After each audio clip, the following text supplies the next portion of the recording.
लागता बड़ी गरमी तू कूल कर हो, बनाना सेब खाइल कबूल कर हो।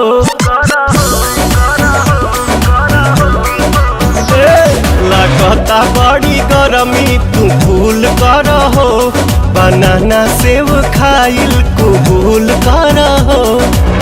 हट जानी सटी जा तू सीना से, भर जाता ढोढ़ी,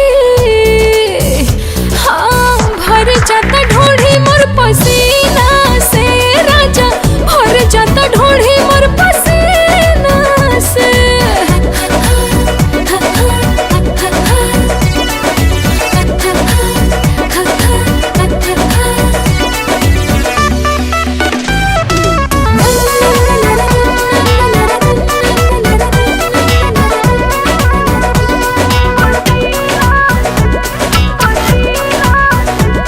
आज मौसम त बनल बेसारम, रानी यही में मूड भइल गरम।